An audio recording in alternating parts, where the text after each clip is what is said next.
Okay, so I'm going to attack Mark first. Oh, I don't know. I'm not going to say anything. I'm not giving away secrets. You knew darn well this woman could dance, and you kept your mouth shut. I didn't know she could dance that well. She stepped it up a few gears on the live show. So in dress rehearsal, if you watch everybody's dances in dress rehearsal, they were good.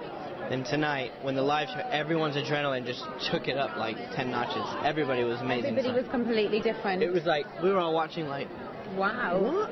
Like, it was amazing, a really amazing night. You have to say, like, you've been here every season. The standard this season is like solid. I saw the pleasure. I saw your sense of accomplishment. I saw your eyes ready to drip out some tears. You went through every emotional gamut. At the announcement, we stand like this. We're standing like this. And she's standing there all poised. And they're like dancing the foxtrot. And she goes, ah. She felt me like I was. Like, suddenly it was real. And I was like, oh my gosh, I have to do this in front of all these people. But it all worked out for the better. I am so overwhelmed. And I am literally, I mean, I thought I was going to cry when the judges were giving their comments. And, you're amazing, Mark. I had the best time. I did. I'm loving every minute of it. And Mark, so now this first week is out of the way. You know what it's like, but you don't know what it's like here until you do it. You waited. Waited until near the end. But now that you have learned something and benefited from this experience, what do you bring to week 2 so you can stay right where you are on this leaderboard? Yeah, I mean, it would be nice to stay up there. I mean, I think for us, the main thing is you're only as good as your last dance, as you know. So I'd like to just keep the standard up, and just for wherever we're at, just keep improving each week. And as long as we both keep working hard, which we're both hard workers, and we enjoy the work too. So I think keep climbing it up, keep bringing it better. We're also going to try and do something completely different, aren't we? Next week. Yeah, next week is the jive. The jive next week. So. And so it's a completely different thing for me. I feel even more out of my comfort zone for next week. So let's see what happens. I talked about this a little with you last week about how people suddenly see you and want to know more about you and Google you.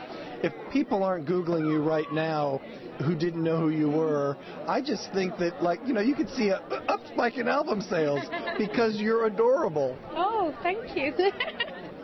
What do people know about your music that they don't know right now? Well, I'm a classical crossover artist, which for me means incorporating lots of different styles. It's not just opera, it's a mix of things, and it's trying to make classical music just younger and easier and more approachable to people. One way to do that is a duet with Mark Ballas. You know what? We totally should sing together. I'd love to. Let's do it. Let's do it. Okay. Right now. Your agent? I'll do it. Thanks. Thank you, George. I would like to hear it. I would. Yeah, because he is the most beautiful voice. Thank you. So now that this is last question, week 1 is over. You can now begin the rehearsal process for week 2. Do you have more confidence, or are you going to be just as emotional come Monday night? I think I'll be just as emotional next week. Sorry, Mark, I'm going to be just as stressed. I'm prepared. I know how to handle it. Backstage, she was like, so I've got to do this, today. and I got to do that, and I got to keep my head up, and I got to keep my elbow up. I'm like, just calm down. She's like, no, don't tell me to calm down. Yeah, and it's all going to happen again next week. I don't think I'm ever going to be comfortable with this situation. That's something you get used to, that's for sure. I mean, I'm 10 seasons down the line, I still get nervous.